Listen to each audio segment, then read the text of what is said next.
So the European national self-image had to fit and support the European of tomorrow and ideology. Its construction was part of a long, again, that is very important, part of a long, slow process, seemingly disparate. This paragraph is actually very important because it shows you how the process was very long, and it also shows you how it was not even easy for the European to actually unify themselves. So seemingly disparate at times, as each European nationality immersed itself within the limited parameter of its own narrowly defined boundaries. But even this competitive process fed into the building of a larger European national consciousness and the self-image of which it depended. So European cultural history, understood from the perspective of the ODYSEE concept, reveals the centrality of myth and myth-making to political success. To politically succeed, you must succeed in making myth first. So in this case, imperialism. What surfaces as central in the European experience is, in this regard, is the myth of national racial origin, and even competing myth of the German, French, English, Italian, and Spanish. We can identify certain common theme that eventually gel into one emerge as monolithic and powerful preferred European self-image. So this is very, very interesting to understand. So you can see, even within Europe itself, there were many self-images there, national identity there. I'm Spaniard, I'm English, I'm German, I'm French.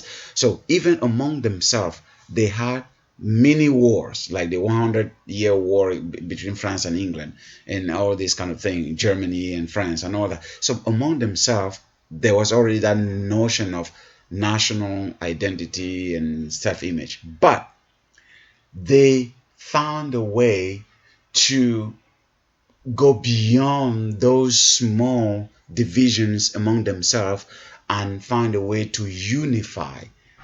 And the unification point was, we have the same value, we are descendant of the same ancestors, we have the same knowledge, we basically have the same skin color. So why should we destroy ourselves when we can come as one block and unify our value and actually go around the world and share the big cake?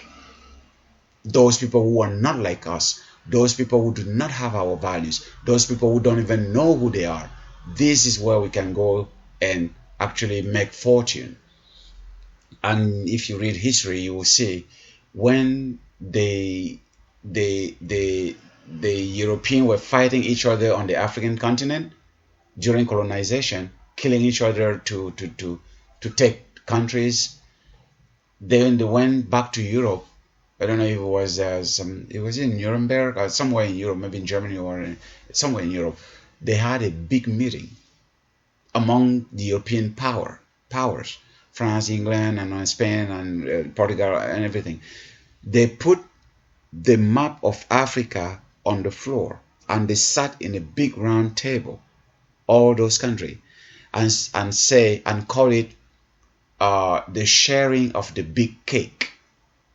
So Africa was the cake. So they say to themselves, we are civilized, we share the same values and same heritage. Why are we killing each other in the lands of those savages? Those people were not civilized, who don't know anything. We should behave as civilized people. What we should do is we should divide this continent into spheres.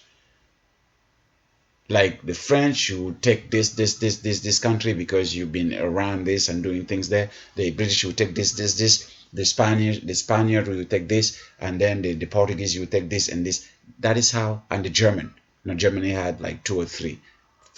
Cameroon actually was given under German, and Togo, and another maybe 1 or 2 in southern Africa. So they broke Africa into parts and pieces to share among themselves so they can go there and take the riches. They call it, you can Google it, they call it the sharing of the big cake. So you can understand, because that was another element of developing their own self-image, that European identity, national identity. Even though we have small countries here, but we are one big nation because we know who we are. So, and then it goes further down, and then I will skip the paragraph and read the last one at the bottom.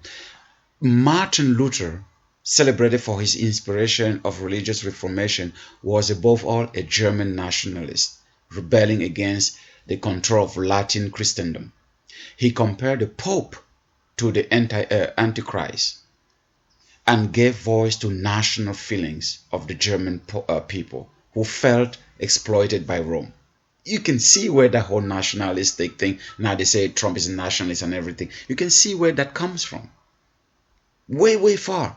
Polyakov points out that even Protestant Reformation can only be understood in part as a German reaction to the Italian papacy.